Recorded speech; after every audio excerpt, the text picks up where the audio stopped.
नमस्कार। चलिए जानते हैं पिछले 24 घंटे में देश विदेश में क्या हुआ। नई दिल्ली में आयोजित भारत एआई इम्पैक्ट समिट के दौरान एक बड़ा विवाद सामने आया। निजी संस्थान गलगोटिया यूनिवर्सिटी को समिट से बाहर कर दिया गया जब उसके एक प्रतिनिधि ने चीन में बने रोबोटिक डॉग को विश्वविद्यालय का खुद का इनोवेशन बताकर पेश किया। दरअसल प्रोफेसर नेहा सिंह ने मीडिया से बातचीत करते हुए कहा कि ओरियन नाम का रोबोट विश्वविद्यालय के सेंटर ऑफ एक्सीलेंस द्वारा विकसित किया गया है, लेकिन सोशल मीडिया यूजर्स ने तुरंत पहचान लिया कि यह रोबोट असल में चीन की कंपनी यूनिटरी रोबोटिक का मॉडल यूनिटरी गो 2 है, जिसकी शुरुआत कीमत लगभग $1600 है और जो रिसर्च व एजुकेशन में आमतौर पर इस्तेमाल होता है।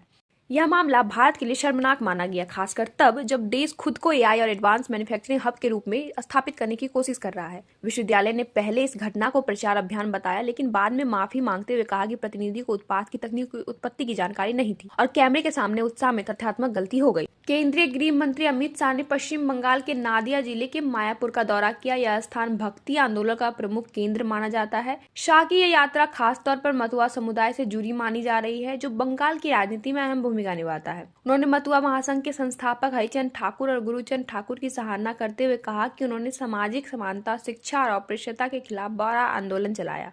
भक्ति सिद्धांत सरस्वती जयंती पर आयोजित कार्यक्रम में शाह ने कहा कि वो यहाँ गृह मंत्री के रूप में नहीं बल्कि एक भक्त के रूप में आए हैं। उन्होंने प्रधानमंत्री नरेंद्र मोदी का हरे कृष्णा संदेश भी साझा किया।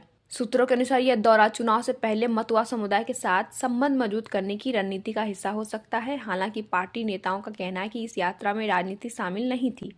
भारत उन 100 से अधिक देशों में शामिल हो गया जिन्होंने संयुक्त राष्ट्र में इजराइल द्वारा वेस्ट बैंक में नियंत्रण मजबूत करने के प्रयासों की निंदा की। संयुक्त बयान में कहा गया कि 1967 से कब्जे वाले फिलिस्तीनी क्षेत्रों में किसी भी तरह के एकतरफा फैसले अंतर्राष्ट्रीय कानून का उल्लंघन है। बयान में पूर्वी यरूशलेम की स्थिति बदलने की कोशिशों का भी विरोध किया गया।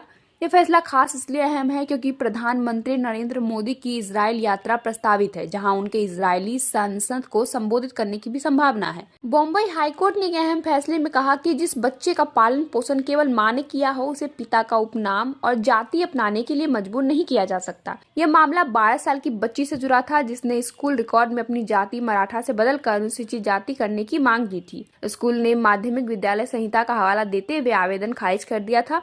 कोर्ट ने स्पष्ट कहा कि एकल मां को पूर्ण अभिभावक मानना कोई दान नहीं बल्कि संवैधानिक निष्ठा है। अदालत ने यह भी कहा कि स्कूल रिकॉर्ड एक सार्वजनिक दस्तावेज है और यदि बच्ची की परवरिश मां कर रही है तो प्रशासन पितृसत्तात्मक परंपरा को थोप नहीं सकता। यह फैसला सामाजिक पहचान, महिलाओं के अधिकार और बच्चों की गरिमा के संदर्भ के रूप में एक महत्वपूर्ण कदम माना जाता है।